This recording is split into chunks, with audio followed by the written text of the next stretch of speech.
یہ بھائی نے فرمایا کہ بعض اوقات ہم والدین کے لیے درود پاک وغیرہ جیسے ابھی یہ مسئلہ ہوا کہ ڈائری میں لکھ رہے ہیں تاکہ ان کو ثواب اس کا پہنچتا رہے، پھر کوئی والدین وغیرہ میں سے فوت ہو جائے تو کیا یہ ڈائری ان کی قبر میں رکھ سکتے ہیں کہ نہیں؟ دیکھیں، علماء کرام نے، ہمارے اکابرین نے تبرکات کو قبور میں برکت کے حصول کے امکانات کی بنا پر، اس امید پر کہ اللہ کی رحمت نازل ہوں گی، اجازت دی ہے۔ لیکن ہمارا مشورہ یہ ہوگا کہ آپ اس کو اچھی طرح کسی پلاسٹک میں لپیٹیں، پلاسٹک کوٹنگ کر دیں، یعنی پورا اچھی طرح پیک کر دیں، اور دیوار قبلہ کے اندر ایک طاق کھودیں گہری، اس کے اندر وہ ڈائری رکھ دیجئے۔ اللہ کی رحمت بہت بڑی ہے۔ باقی یہ ڈائریاں رکھ دینا، عہد نامے رکھ دینا، اور مطلب یہ کہ غلاف کعبہ وغیرہ رکھ کر اور اپنے والدین کو بھول جانا، پھر گناہوں کے اندر ملوث ہو جانا، نہ ان کی قبر پہ جائیں، نہ دعائے بخشش و مغفرت کریں، نہ ایصال ثواب کریں، یہ تمام چیزیں حدیثوں سے ثابت ہیں۔ لیکن ناراض مت ہوئیے گا، میں آپ کو نہیں کہہ رہا ہوں، جنرل بات عرض کر رہا ہوں کہ جو چیز حدیث سے ثابت ہوگی نا، اس میں چونکہ ہمیں تھوڑی سی مشقت محسوس ہوتی ہے، اس سے کٹ مار جاتے ہیں،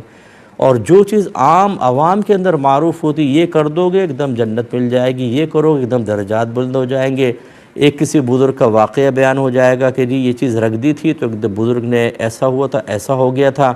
اس کے پیچھے ہم لگ جائیں گے۔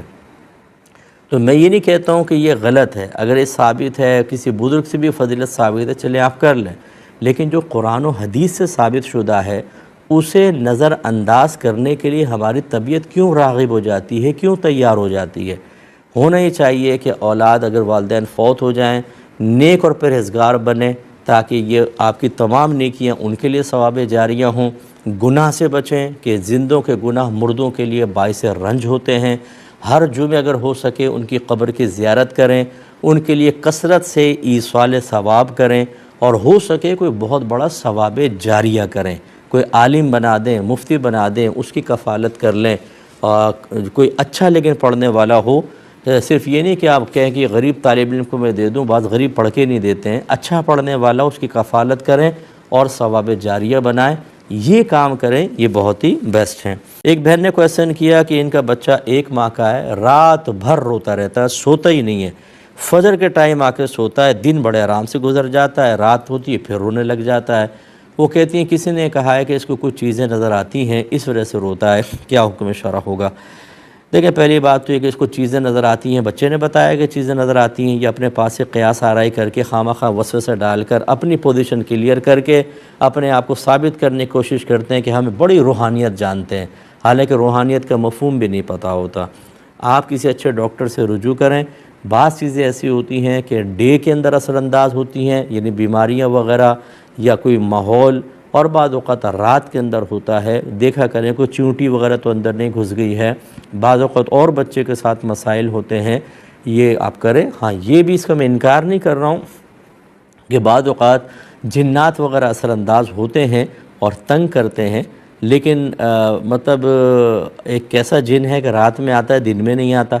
تو اس لیے پھر بھی حفظ ما تقدم کے طور پر آپ آیت الکرسی پڑھ کر، چاروں قل پڑھ کر بچے پر دم کیا کریں اور سویا کریں۔ لیکن اس طرح یقینی طور پہ کہنا کہ اس کو چیزیں نظر آ رہی ہوں گی تبھی ایسا ہی ہوا ہے، ان سے کیا ہوتا ہے کہ ہم قرآن و حدیث سے ہٹ جاتے ہیں، اور اس میں